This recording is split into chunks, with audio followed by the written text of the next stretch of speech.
Hey guys, series Peacemaker sudah rilis 4 episode dan series ini terkoneksi langsung dengan ending dari The Suicide Squad versi James Gunn. Dimana di ending The Suicide Squad, Peacemaker digambarkan kalah telak dengan skill tembakan dari Bloodsport.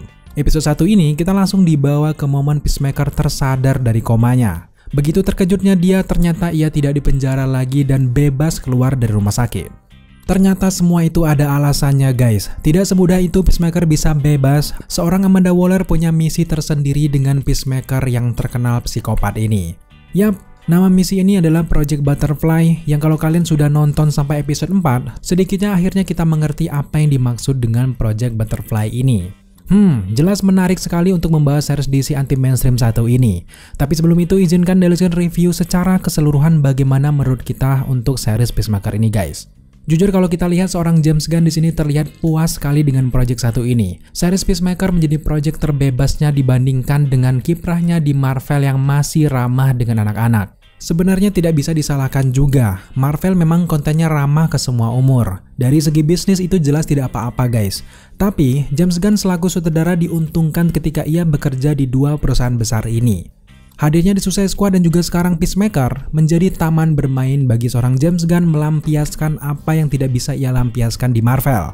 Nah sejauh ini setelah menyaksikan Peacemaker hingga ke episode 4-nya, series ini benar-benar bebas sesuai dengan batasan usianya yaitu khusus untuk series dewasa. Ternyata series Peacemaker mendapatkan banyak sekali pujian dan juga rating yang memuaskan. Ada sesuatu yang menarik dengan genre superhero yang memiliki rating R ataupun gore ini guys. Setiap adegannya tidak perlu basa-basi dan langsung gumpalan daging di mana-mana dan bahasa yang digunakan pun bisa sebebas itu. Andai saja series Peacemaker tidak diracik dengan R-rated, maka pasti rasanya akan sangat berbeda. Sekali lagi, ini jelas menguntungkan seorang James Gunn terutama soal kreativitas di kepalanya. Dengan begini, sisi kreativitasnya tidak akan hilang jika tahu di mana ia berada. Ada satu hal yang terkreatif juga yang terlahir dari series ini. Apa itu? Tentu saja intro di setiap episodenya yang selalu menampilkan dance konyol setiap karakter yang ada di series ini. Jujur, Deliskan baru kali ini tidak pernah menekan tombol skip intro sebuah series.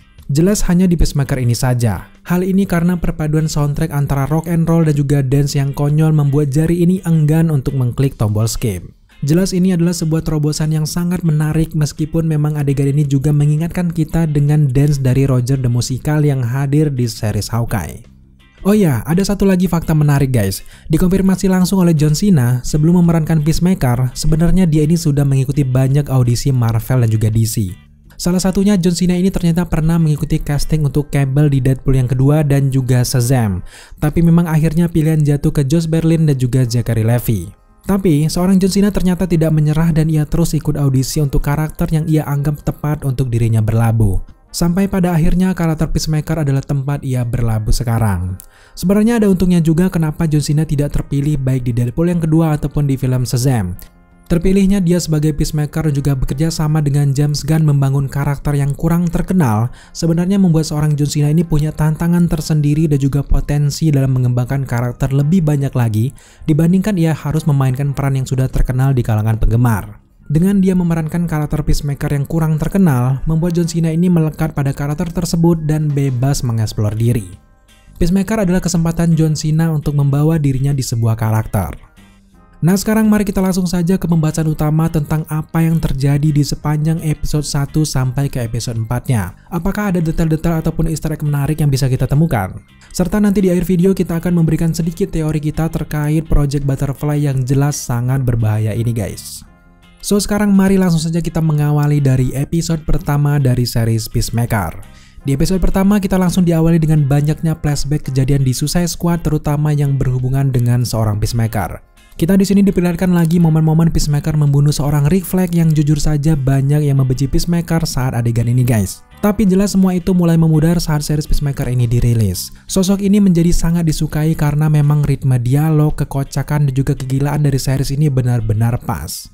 Yang menarik juga saat ini akhirnya DC punya karakter seperti Scott Lang Ant-Man kalau di Marvel versi mereka sendiri. Jelas seorang Peacemaker membawa warna tersendiri di DC Universe.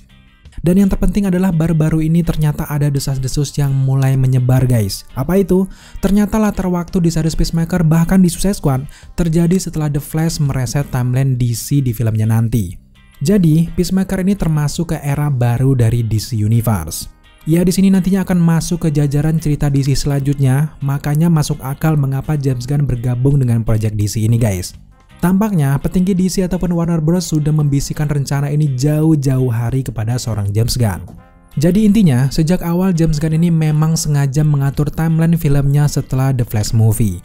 Keanehan-keanehan yang terjadi dari latar waktu dari Suicide Squad sekarang akhirnya cukup masuk akal. Kalau kalian ingat, di film The Suicide Squad, Harley Quinn sendiri anehnya kembali ke penjara Bel Air, sedangkan di filmnya, ya ini jelas tidak di penjara guys. Lalu, dia juga tidak memiliki tato yang sama seperti sebelumnya. Keanehan selanjutnya, kalian pasti sadar logo Wayne Foundation di Suicide Squad tidak cocok dengan Wayne Enterprise milik Batman Ben Affleck.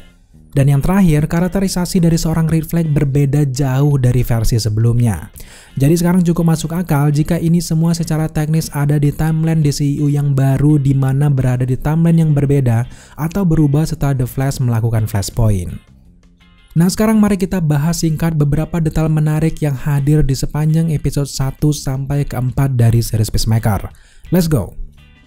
Ketika seorang Peacemaker sadar juga pulang dari rumah sakit, ternyata tim Amanda Waller sebelumnya menjelaskan kalau Peacemaker ini memiliki misi penting yang ditugaskan oleh Amanda Waller langsung. Clem Summer, pemimpin dari tim ini yang melaporkan langsung dengan Amanda Waller. Jelas melihat kenyataan ini, Peacemaker benar-benar frustasi, tapi tidak bisa apa-apa karena memang bom di kepalanya bisa meledak kapan saja jika ia mencoba kabur dari misi ini guys. Nah sejauh ini kita sadar kenapa Peacemaker dipilih untuk misi satu ini. Ternyata selain seorang Peacemaker ini setia di antara yang lainnya kepada Amanda Waller, misi ini juga membutuhkan sosok psikopat dan juga gila seperti Peacemaker. Ternyata benar saja, tugas Project Butterfly memang membutuhkan orang yang kejam dan berdarah dingin. Membawa anggota terbaik Amanda Waller di Suicide Squad diantaranya Emilia Harcourt, Economos, serta anak Waller bernama Leota Adebayo, membuat tim ini kompak dengan beberapa hal. Yang paling utama adalah keunikan setiap karakter berhasil menciptakan suasana kocak di setiap episodenya. Selain itu, ada banyak juga karakter tambahan di series ini, salah satunya seperti August Augie Smith ataupun White Dragon yang merupakan ayah Peacemaker, Judo Master, dan yang terakhir ada Adrian Case ataupun Vigilante yang membuat kaya cerita dari series ini. Hingga episode 4 memang masih misterius seberapa besar dampak alien Butterfly ini di DCU. Nah sejauh ini yang kita ketahui Project Butterfly ini sudah menyebar hampir ke seluruh dunia dan merasuki banyak tokoh-tokoh penting. Meskipun series Peacemaker tidak terlalu terhubung dengan DC selama ini, tapi ada banyak referensi DCU di setiap episodenya guys. Berikut adalah beberapa easter egg yang hadir hingga episode 4-nya. Yang pertama di sini Peacemaker ataupun Christopher Smith ini ternyata membenci Aquaman. Nah Peacemaker benar-benar benci karena Aquaman berhubungan seks dengan ikan katanya. Kalau kita lihat sejauh ini memang ada benarnya juga perkataan dari Peacemaker meskipun kita menganggap ini sebagai lelucon. Mengingat seorang merah juga termasuk kiasan untuk ikan tersebut. Di easter egg selanjutnya, Eclipso yang merupakan salah satu karakter kuat di DC juga terlihat sekilas di rumah seorang Peacemaker. Meskipun memang kita tidak terlalu yakin, tapi memang supervillain yang memiliki nama asli Bruce Gordon ini tampaknya sedang dipersiapkan untuk proyek DCU selanjutnya. Selanjutnya, kematian dari seorang Rick Flag menjadi easter egg paling menonjol di sepanjang series Peacemaker ini guys. Peacemaker tampaknya menyesali perbuatannya, tapi semua itu jelas harus ia lakukan agar rahasia Amanda Waller tidak tersebar ke umum. Tapi kematian seorang Rick Flag jelas menghantui dirinya karena mengingatkan dia langsung dengan beberapa kematian dari orang-orang terdekatnya selama ini yang disebabkan oleh dirinya sendiri. Di awal episodenya, seorang Peacemaker menyebutkan jetpack-nya ketika ia bersedia menjalankan misi Project Butterfly ini. Nah, di dalam komiknya, Peacemaker memang mempunyai jetpack yang bisa membuat ia terbang seperti Mandalorian guys. Jadi jelas menarik sekali kalau di akhir episodenya nanti akhirnya kita bisa melihat seorang Peacemaker menggunakan jetpack dan juga kostum lengkapnya seperti yang ada di dalam komik. Yang menarik dari episode 1 ini kita langsung diperlihatkan helm dari Peacemaker yang sangat banyak dengan berbagai kekuatan masing-masing. Nah di dalam komiknya memang helm Peacemaker ini bukan cuma hiasan belaka loh guys, tapi memiliki banyak sekali kehebatan. Nah yang mengejutkan ternyata ayahnya ini membantu membuatkan kostum untuk Chris dan kita senang bahwa referensi komik diadaptasi langsung bahkan di awal episodenya. Selanjutnya ada easter egg untuk Wayne Foundation di dalam buku harian milik Peacemaker. Nah di sini kalau kita zoom lebih dekat lagi ada logo Wayne Foundation milik Bruce Wayne. Tapi seperti yang kita bahas di awal video tadi, anehnya logo Wayne Foundation berbeda dengan logo Wayne Foundation versi Batman vs Superman. Kalau dilihat-lihat, logo ini jelas lebih mirip dengan logo Wayne Foundation milik Batman Christopher Nolan. Artinya bisa saja desas-desus Flashpoint dan juga berubahnya universe DC semakin mendekati kebenarannya ya guys. Di sini kita menduga kuat kalau di semesta ini Batman utamanya adalah Batman versi Michael Keaton. Ending dari episode 1 Peacemaker benar-benar membagongkan. Setelah melihat banyaknya helm canggih milik Peacemaker, kita diperlihatkan juga bagaimana helm Peacemaker meledakkan wanita mirip Cheetah ini dengan hanya sekali tembakan saja. Tidak tanggung-tanggung tubuhnya hancur lebur sampai tidak berbekas. Nah, helm yang ia gunakan ini ternyata memiliki teknologi tembakan supersonik. Kita yakin banyak sekali helm Peacemaker yang memiliki jenis kekuatan Sonic. Nah jelas, di sini kita benar-benar penasaran dengan kekuatan helm-helm lainnya bagaimana ketika ia gunakan. Kekuatan helm milik Peacemaker ini meskipun kita sudah tahu dari komik, tapi dihadirkan langsung di versi live action, jelas membuat penonton berdebar-debar dan semakin simpatik dengan karakter Peacemaker. Di antara beberapa percakapan mereka kita juga sempat mendengar kalau Batmite eksis di MCU. Karakter Batmite sendiri adalah penggemar Batman yang menggunakan kostum Batman dengan kekuatan magis yang tidak terbatas. Tapi memang sebenarnya bukan kekuatan magis yang ia gunakan, hanya saja seorang Batman ini berasal dari dimensi kelima dan ia menggunakan teknologi yang sangat-sangat canggih yang tidak dapat dipahami oleh manusia biasa. Sejauh ini jelas menarik menantikan Batmite muncul di DCU ya guys. Akhir dari episode 2 kita dibukakan identitas ayah dari seorang Peacemaker yang sebenarnya. Kalau di versi komik, ayah dari Peacemaker ini adalah komandan salah satu pasukan Nazi, tapi memang di series ini, ayah Peacemaker ternyata justru identitasnya adalah karakter White Dragon yang sangat ditakuti. Meskipun berbeda, sebenarnya sah-sah saja kalau ayahnya menjadi White Dragon. Di dalam komiknya juga sebenarnya ada beberapa orang yang membawa identitas White Dragon. Jadi, kebetulan saja di series ini ayah Peacemaker dengan kecanggihan teknologinya menjadi seorang White Dragon. Misi utama dari seorang White Dragon ini memang sebenarnya adalah menyebarkan supremasi kulit putih. Jadi jelas karakter ini memang sangat rasis ya guys. Sekarang mari kita langsung loncat di awal episode 3, ada satu easter egg yang sangat menarik. Peacemaker di sini mengatakan kalau ia pernah bertemu dengan karakter Dollman. Buat yang belum kenal, karakter DC1 ini memiliki kemampuan mirip seperti Ant-Man. Dollman ini bisa mengecilkan ukuran tubuhnya sehingga sulit untuk dikalahkan. Jadi jelas selama ini Dollman juga eksis di DCU. Yap, episode 3 menjadi debut bagi Judo Master di DCU. Dia adalah karakter seni bela diri kuat di DC guys. Alter ego di balik Judo Master adalah orang bernama Ripley Rip Jagger, tapi jelas kalau di versi series kita tidak tahu siapa orang di balik topeng ini. Kalau kita melihat dari bentuk tubuhnya yang sangat kecil ini, mungkin saja dia adalah anaknya Ripley Rip Jagger yang bernama Tommy Jagger. Karena memang di dalam komiknya ayah dan juga anak ini sama-sama menggunakan identitas yang sama dan tentu saja menggunakan kostum dari Judo Master di perjalanan karirnya. Tapi untuk mengetahui lebih jelas, mari kita tunggu saja di episode 5 dari Peacemaker. So sekarang mari kita beralih ke episode 4-nya. Easter egg besar juga terjadi di antara percakapan Peacemaker dengan Murn. Nah di sini Peacemaker mengatakan tentang masa lalunya di mana ia pernah bekerja sama dengan salah satu karakter DC yang bernama Matter Eater Lad. Matter Eater Lad adalah karakter dari DC Comics pemakan apa saja. Ia bisa memakan besi hingga apapun sehingga kekuatannya ini berguna dalam banyak hal.